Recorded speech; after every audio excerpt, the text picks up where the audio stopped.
back to the Financial Flourish Podcast. I'm your host, Michele Pemberton, your CPA and financial wellness guide. We're deep into our Money Mindset Reboot series, and today's episode is a powerful one. Your brain and money, the psychology behind your habits. We're looking into how your brain responds to financial stress, decision making, and habits. And most importantly, how you can retrain your brain for abundance. Joining me again are two women who bring heart, healing, and science into the conversation. Our board certified psychiatrist, Dr. Kelly Singletary and Dr. Monique Upton. Welcome back, ladies. Thank you, Michele. Hi, everyone. I'm Dr. Kelly Singletary, a board certified general adult psychiatrist, and I'm so happy to be back for another episode of Financial Flourish Podcast. Hi, I'm Dr. Monique Upton, also a board certified adult psychiatrist and a board certified child and adolescent psychiatrist as well. Thank you, ladies. Thank you so much for being here today. So, we have been together for the past 3 weeks looking to reboot our money mindset. We have recognized that real change in our finances involves the renewing of our mind. We have looked at emotional spending, how we recognize it and how to break the cycle, and how we can shift our identity from scarcity to abundance. And lastly, how we can heal from the toxic childhood messages that we have heard and seen. Those topics all intertwine. And some weeks I'm wondering, did we say that last week? Well, today we are looking at the brain as it pertains to our money. Let's break down how habits actually form in the brain and what's the science behind this. So, if one of you can tell me, what is the science behind our brain and money? Sure, Michele. So the habit center lies in a deep brain region called the basal ganglia. And so this area is involved with our motor control, learning, and storage. So when you first learn something, your conscious brain or your prefrontal cortex is very active in learning the actions of your behaviors. And as you repeat a behavior, the control shifts to the more automated habit center. So once your brain identifies a trigger and a reward, it sort of hardwires that routine that connects them, making it more of an automated response. And so this is called the habit loop, a cue, a routine, and a reward. Wow. Yes, and that loop can be harmful or helpful. So, if the cue is a stress, the routine is online shopping or impulsive shopping, and the reward is a dopamine hit, which provides relief. So, if you recall, we spoke about the effects of dopamine on our behaviors in previous episode. When you get a reward, dopamine is released, making you feel good. And this good feeling is like a big stamp of approval from your brain saying, remember this, this is worth repeating. And over time, your brain even starts to release dopamine just from seeing the trigger. So that's making you crave the habit even before you do it. So, unfortunately, there's not a question of whether the loop is healthy or destructive.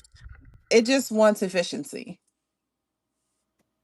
So, is it fair to say that even financial habits like avoiding budgets or checking out emotionally from our money can be part of that loop?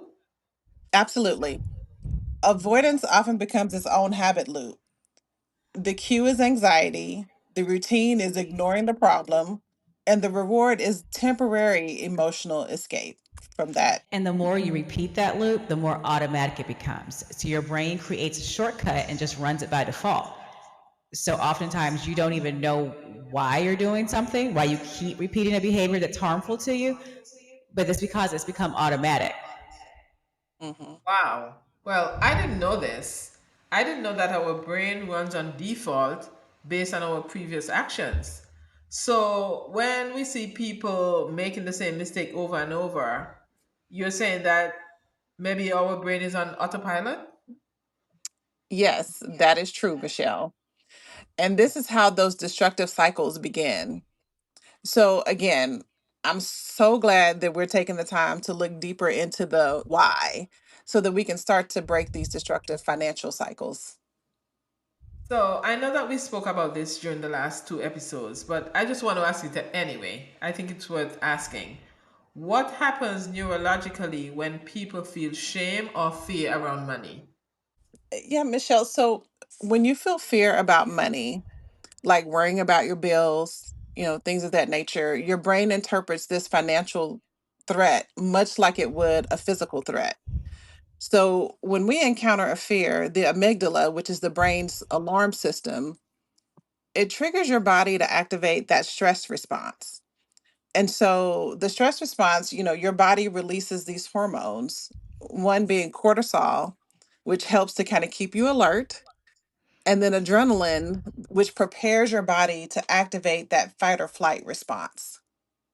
Meanwhile, that prefrontal cortex, which is the thinking part of your brain, the part that's responsible for logic and planning, it gets overridden due to decreased blood flow from these stress hormones. And that's why you can make impulsive or irrational financial decisions. It's not that your brain is broken. Your brain is trying to protect you, even if it means avoiding your bank account or making panic purchases. Because at that point, you're in survival mode and you're not in planning mode.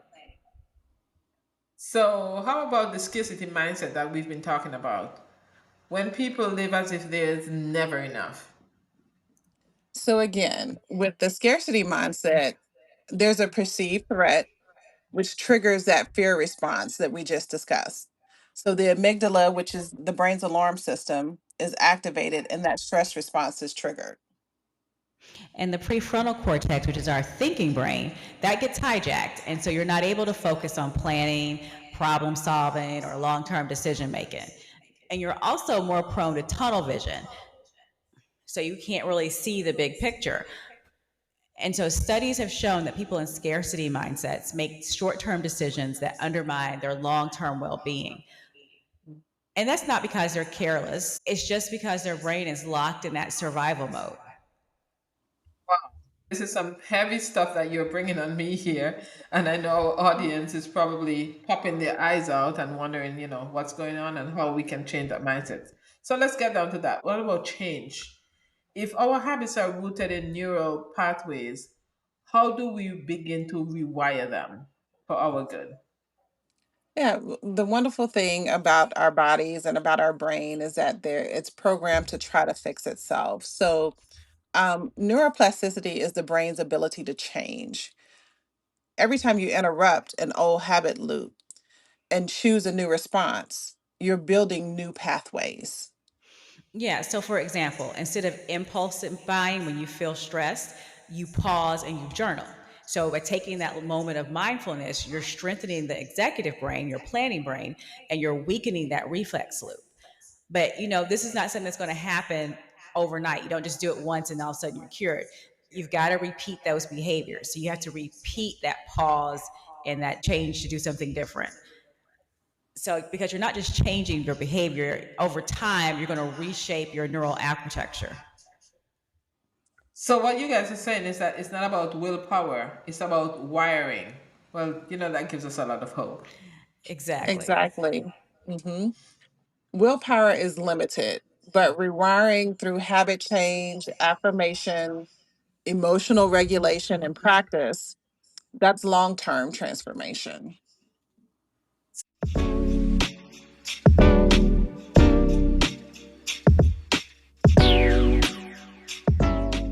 So let's give our listeners a few powerful take home practices. How can they start building better money habits today? Well, the first thing, you have to acknowledge that there's a habit that needs to be changed, and you have to be willing to form a new habit and a new routine. And so, awareness, as we always say, is the first step to solving any problem. And I think it's also important to remember that you didn't get here in one day. So things are not going to change overnight. It's going to take time and consistency. Another thing that you can do is start with a daily money moment. So taking 1 minute to say an affirmation, check your balance, or speak kindly to yourself about money. Just taking those small moments to create positive systems.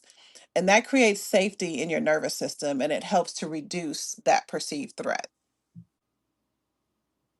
Another thing that you can do is using anchoring cues by putting your financial goals on your mirror or in a place that you're going to see them throughout the day.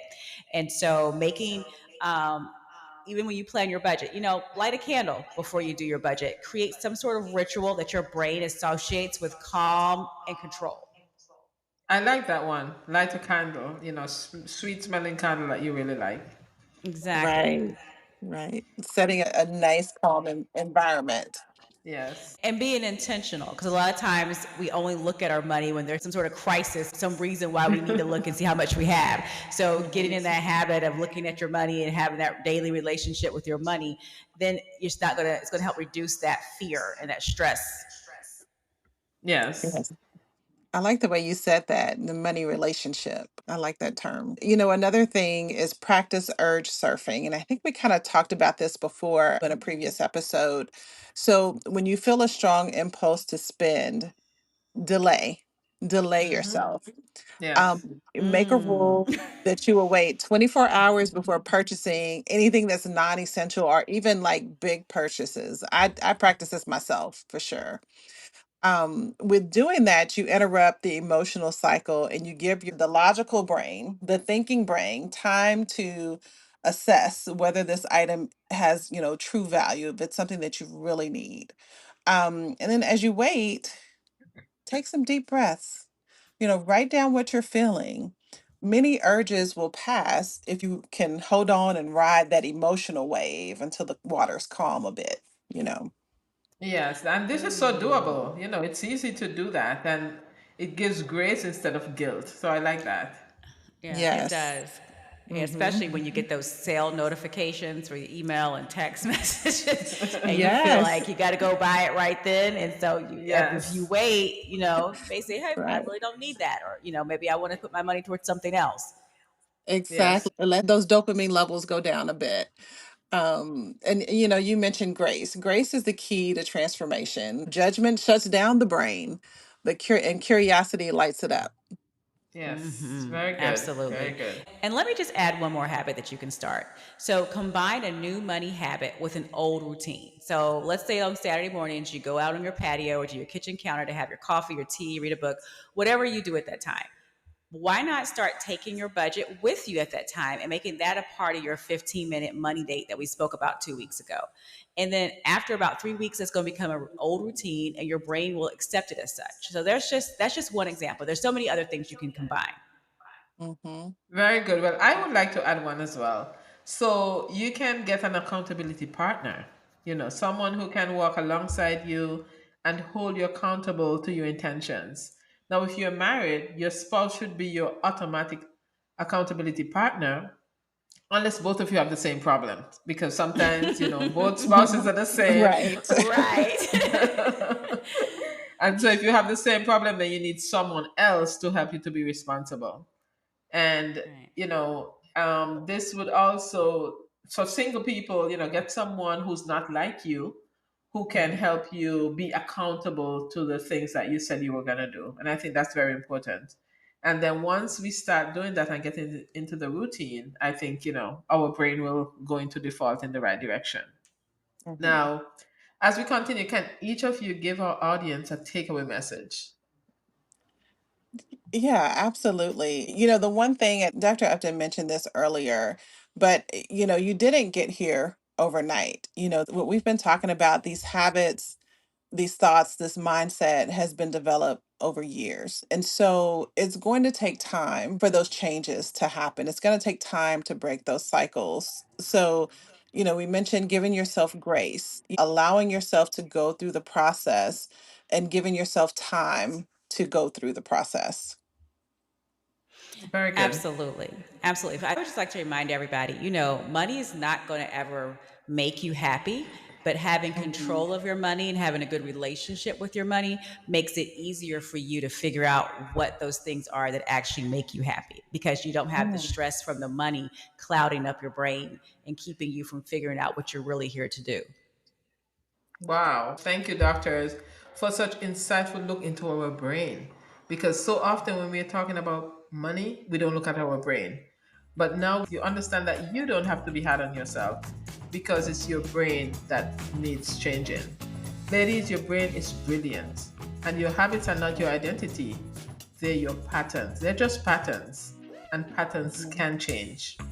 Imagine that your brain is on autopilot and it's just doing what it normally does. So now you can develop new habits when it comes to your money, and this will signal to your brain that this is what we need to do now. So there's hope. We talk about grace, and we see now that there's hope. Now, if you love this podcast, grab the Money Mindset Reboot workbook, jot down your thoughts, and share this episode with a friend. Our wonderful psychiatrists can be reached on Instagram at @upsingtelepsych. If you need to speak to someone one-on-one, send them a DM. If you want one-on-one financial coaching, reach out to me on Instagram at _Financial Flourish. Also, remember to subscribe on Spotify and make sure your notifications are on.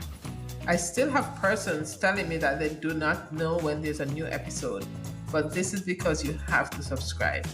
So thank you so much for continuing to walk this path with us.